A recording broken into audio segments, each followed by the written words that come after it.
Gentlemen, ladies, welcome once again to a wonderful day here in Stockholm, Sweden. It's been raining a little bit for the last few hours. I tried to go out for lunch with a friend of mine, but sadly enough, we had to go inside somewhere where it was disgustingly hot. However, I did have some absolutely excellent sushi. You should all try it out. If you've never had sushi before, you should give it a go. It's quite delicious. However, we are not talking about raw fish today. No, we are talking about Europa Universalis 4. Specifically, the internal beta game that we are playing in-house here at Paradox Interactive. We currently have 23 developers in this game, which have been playing over the last 2-3 months or so.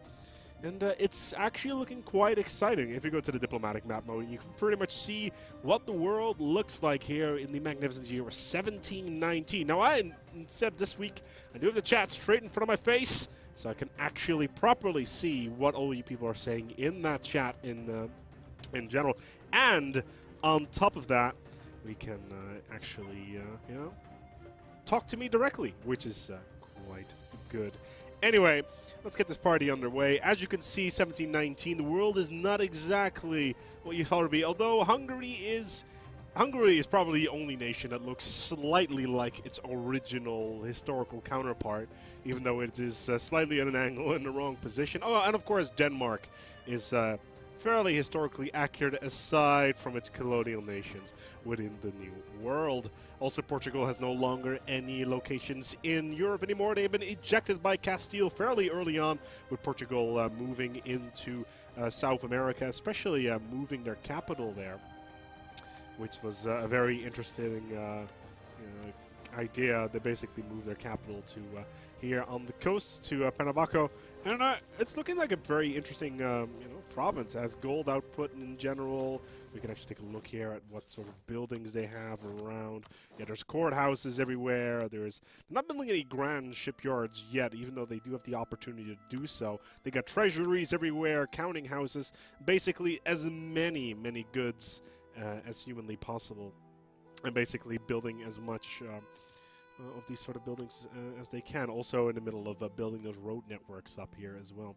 However, for those people that are new to this this sort of stream here that we do pretty much every single week, don't tell me I loaded in under Portugal. No, the scroll bar is just that long. Basically, we're doing this every single week, and we've been away for about 7 weeks, I think, something like that, 6 weeks, something along those lines. No, it was less than that. Anyway, we're doing this every week. We're showing the latest version of the game that we have internally in-house, and basically all the changes that are up and coming with our titles. And today we're getting geared up for pretty much potentially some new stuff in the near future.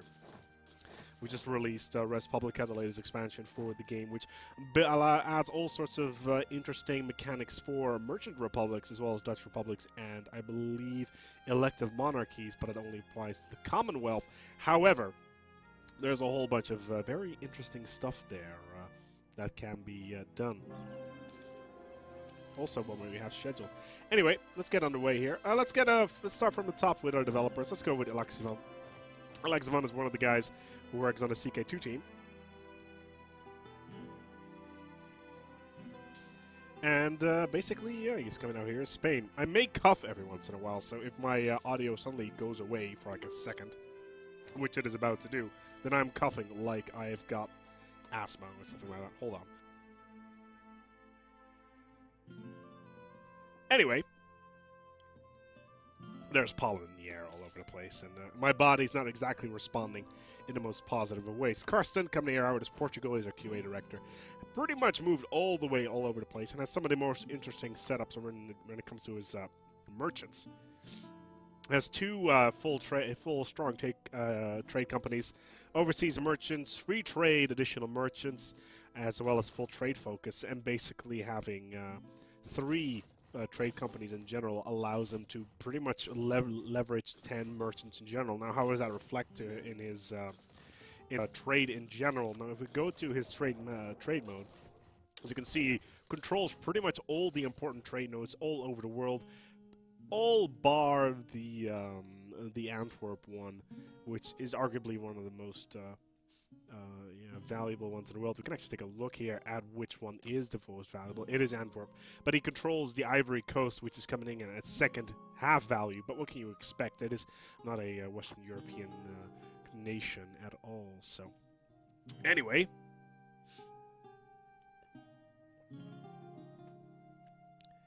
Let's lower that a little bit, and let's crank up my audio slightly. There were some people in the chat who were wondering what the noise was all about. Let's move on to number 2. It's Cadillac. Or number 3, actually. Coming out here is Poland. Not, very interesting situation here for Poland, so to speak. There's a couple of wars going on, actually, looking over. Is that Denmark that's at war? Let me quickly check here. No, it doesn't look like Denmark is at war. It's just moving the troops around for some reason. I'm kind of unsure why that is happening. However, I'm really interested in how that is going to affect things, because he's got stuff all over the place. Let's take a look here at Poland and see what their diplomacy is like. He's got independence for Denmark, which is interesting. He's got military access to Denmark. He just added military access for Sweden. Very interesting. So Sweden now has access through Poland, and Poland is pretty much the highway through Europe at the moment. And apparently France has 2 territories in Asia Minor, because that makes perfect sense. Oh yeah, and also for those people that left us last time, Venice is completely and utterly under the attack of, well, I was going to say most of the world, but by Austria, Hungary, and Netherlands, which is going to cause some problems for him, to say the least.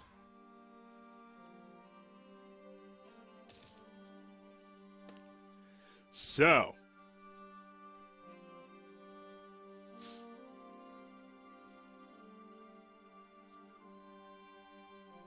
let's see.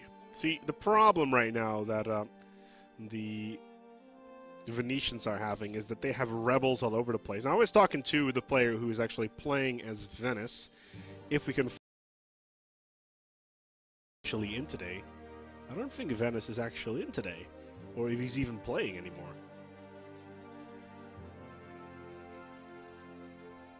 Let's take a look. It doesn't look like Venice is actually in the game anymore. Well, the thing was with Venice, the last game, basically what he said was, you know what? Austria has conquered pretty much every single territory I have. I'm going to do the following. I am going to not go and have peace with you at any point in time and pretty much have rebels all over the place so they can siege down all the territories that you have conquered, so you're going to have to play whack-a-mole all over the territories. Now, considering Austria, actually Venice is now being played by the AI, this causes all sorts of problems for Venice, because they will be very much easily inclined to actually get a peace office from Venice. Brescia, Cremona to Austria. Let's take a look actually what the Austrians could get. Not much actually. So they could get these. Still this.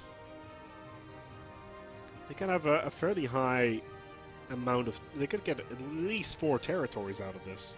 But with a war score of 56, it's not going to be very helpful. Now, they've conquered pretty much everything, but they will never get their war score to 100%, mainly because the Hungarians have also taken a significant amount of territory up here, which is going to cause issues for this war. People in the chat are saying, wow, the French borders are disgusting. I know, right? Look at that. They're all the way over here in Oberplatz, or Pfalz, and Ansbach, and Würzburg, and Mainz, all the way to Galicia, which is pretty crazy considering this is probably, what, like 3,000 kilometers this distance?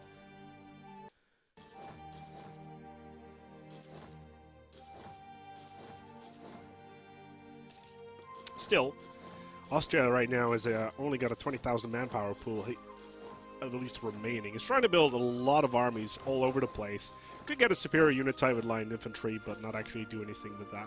But yeah, expanding a little bit more, getting more territories on the ocean would be interesting. Hungary has pretty much said, you know what, I'm going to release all these sieges that I got so you can get more war score out of this and get more territory out of it, which is exactly what you need to do. Holland's done exactly the same down there as well. It's just Austria and the Mamluks remaining. The only reason Mamluks are in this war is so they can get Kenya under control, which, yeah, basically for them would get that back. Still, though, with the... that's a lot of Austrians. Basically, with Hungary and the Netherlands, getting out of this war basically means they can, yeah, that Austrians can pretty much seize all of the remaining territories down. But yeah, let's see what else is going on in this game.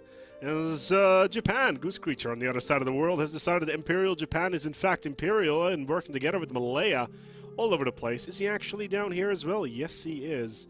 Managing to get territory here in the Northern Island of New Zealand, as well as... oh my god, this appeared... Vanuatu is completely and utterly uncolonized. Hold on. Let me quickly talk to the guys.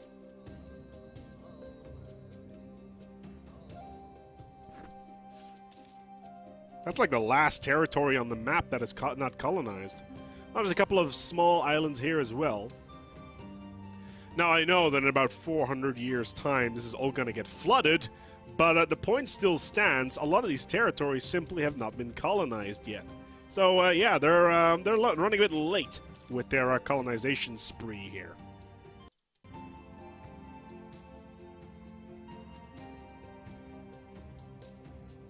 Can't pronounce all the weird German province names, but can't pronounce a simple Galicia. Well, you know, weird province names is, you know, it's a bit of an interesting term because, you know, I'm Germanic myself, so being able to pronounce Germanic names makes more sense than Romanic names in that context.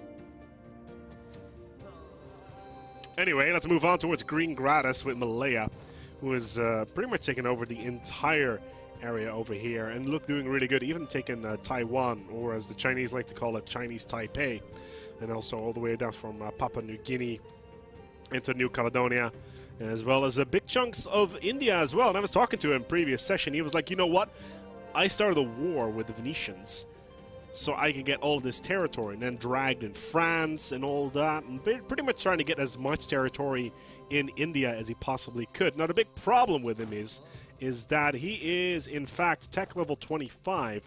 Now, if we take a look, for instance, at the Netherlands, see what their tech level is also 25. So Malaya is actually on the same level as the West. Their early westernization has allowed them to pretty much do what the hell they want, really, when it comes from a technology point of view. And we look at their ideas as well. Exploration ideas, very standard for Malaya. Defensive ideas, expansion ideas, and of course getting settled the islands out of that. So that's 3 settlers. Let's take a look here, 4 even. So all their settlers are currently at home. Is anybody quickly jumping on towards Vanuatu and colonizing it? Nope, nobody at the moment. So it's all open for them to colonize. And in all honesty, we'll have to see how that is all going to pan out.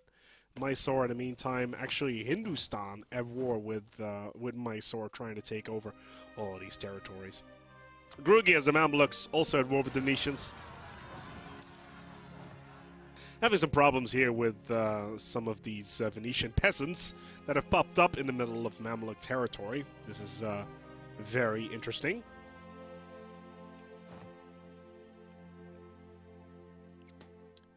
So, yeah. Very interesting for them indeed. Jorgamund here is Hungary, as I said, the only nation that looks vaguely like its original starting shape. What the hell? Is that Ming? So we have 120,000 Ming troops in the Netherlands, because it would appear that the Netherlands and Spain have decided to invade Denmark, Byzantium, Georgia, Malaya, Ming, Muscovy, Poland, Portugal, and Sweden. Now, I'm not particularly good at math. You know, when I was in school, math wasn't exactly my favorite subject. It was history. However, looking at... Okay, so Holland has about 400,000 troops. Let's take a look to the other side. Yeah, that's over 1 million troops. So Holland is going to be crushed, and that will be the end of that. So right now, he is running. And Egypt has also formed. Welcome, Egypt. Welcome to the game. Fungi is still there.